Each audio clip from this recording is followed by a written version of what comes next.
You think you can't play that, but I assure you. Oh yeah!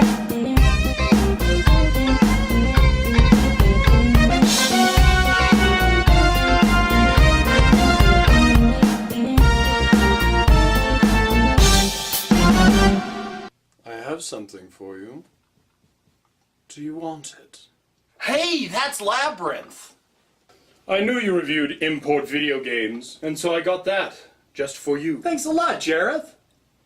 Now, it goes without saying that Labyrinth is a beloved movie from 1986 and is nested in many people's minds as one of the best children's movies to come out of that time, alongside Neverending Story and Dark Crystal, so we'll just leave it at that. Now, there have been many failures to come out of translating movies into video games. Some true failures include Back to the Future, Terminator, E.T., Raiders of the Lost Ark, but some astound even the most critical of us. And one of those rare games is 1987's Labyrinth by Tokuma Soft. You remind me of someone. Yeah, Rick Schroeder. I get that a lot. So this game, Labyrinth, was Actually, I must confess that my Labyrinth truly isn't a labyrinth at all. You see, it's more of a maze.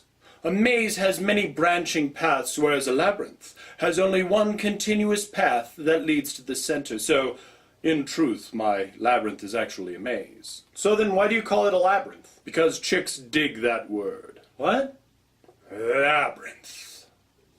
So anyways, Labyrinth was created by Tokuma Soft, and if you have seen the movie, this game will be pretty self-explanatory, for the most part.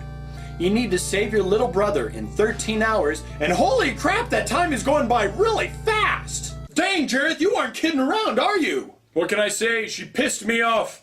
Oh God, I love her so. If only she would bow down to me, worship me, then I would be her slave. I'll bet you like the Twilight books too, don't you? Yeah, great books. Anyways, here's the controls. I'm Team Jacob. The A button has Sarah throw a stone towards the enemy, while pressing and holding down the B button stops your companion from moving around. The select button pauses the game normally, stops the music, and the start button pauses the game, but not the music, and allows you to make choices from the menus. Now, as I said, the game follows the path of the movie actually quite closely, without all the dialogue and all that extra junk. The first thing you have to do is find the door to the labyrinth. Then you actually have to look for the worm, who gets you inside the labyrinth proper and gives you some pocket money to boot. Then you go to the main meat of the game. In 13 hours, you have to find 12 key pieces and a magic stone that combines all the keys together to enter Jareth's tower. Now, in each area, there are a lot of things to collect, so look around, but don't take too long, because each time an enemy hits you, they take away time from the clock. If Jareth appears, then you really start to lose time, very quickly. Bracelets get you 10 gold, while finding piles of jewels fetch you 30 gold. Lipstick will increase your clock time by 1. Finding clock gets 3 extra hours added to your time, and Labyrinth books will increase your clock by 5 hours. And make sure that you have 5 hours that you need, as any excess will not be added on top of the 13 hours. And that goes for all of the time bonuses. And Jareth's balls give you... You said it, not me. Sarah can use these crystals to warp to speak to the wise man. And there's also 1 coin in each of the 12 areas. If you collect 3 coins, then you can trade them into the wise man to gain power-ups for Sarah, for her defense or for her attack. The first time you meet the wise man, he'll just say hi. Then every time after that, he'll tell you how close you are to your goal, and then will offer to sell you time. What a nice guy. Then he'll tell you how to reach certain areas. He'll tell you where the next map is by giving you a direction. Follow this chart here to know the directions that he states, and go in that direction and you'll be warped right there, just like this. The worm also pops up in places and also sells you things. You can tell what items he's selling you by their prices, for the most part. You can buy something here by pressing the A button. B will cancel. Now, hearts are something that you give to your friends. You have to have 3 hearts to get them to come to you, and they can be called by using a music box. And as per usual, there are bonus items that will increase your score, and that's really all they do. Now, several of the areas also have oubliettes in them. If you fall into a pit, you will end up in the oubliette, and you have to find stairs to escape. Now, the music in this game is really, really great for an 8-bit title. I mean, you actually get songs from the movie throughout, and it doesn't sound like the same song repeated over and over in a different octave. They've got lots of different songs in here, and many of them are from the movie. And they tried their hardest to make the game have as many aspects from the movie as possible. There are even faces in one map that make you go in an odd direction. There are several areas that will warp you to other parts of the map too. It's pretty devious. And one of the maps is even a ballroom where Sarah and Jareth dance. Oh, hey J-Dub, I heard you were doing this review and... There he is. There's such a sad love deep in your eyes, it kind of held you, open and closed within your eyes. I'll place the sky within your eyes. You keep on doing what you're doing. I'm just gonna go here. I'm gonna go over here and throw up. The graphics may not look like Super Mario 3, but for 1987, the characters are as close as can be in this kind of game. I love how Sir Didymus looks. On the downside, there's the enemies.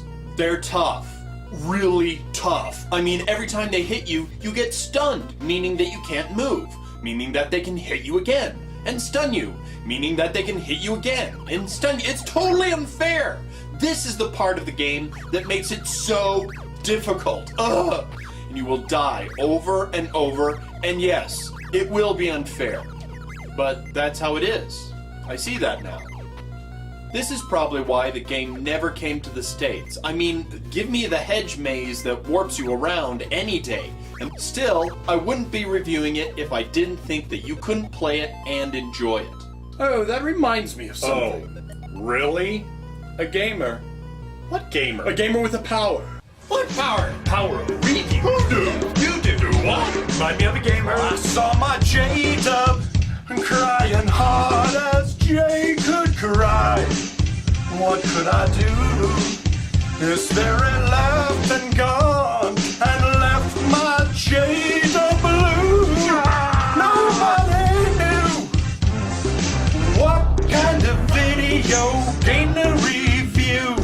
Sports or strategy. Or maybe RPG. Shooting or fighting. And J-Dub said, don't even talk to me, man. So this is one of those games that desperately needed to be brought overseas.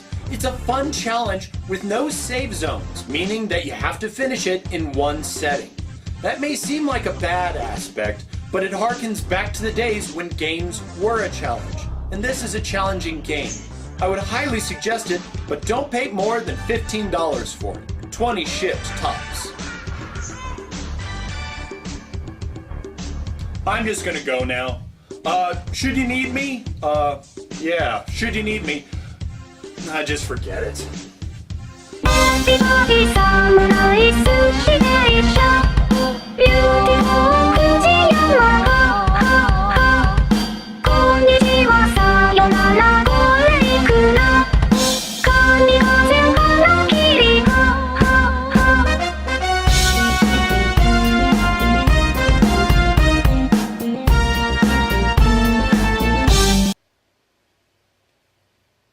Nom nom nom nom nom nom nom nom nom nom nom nom.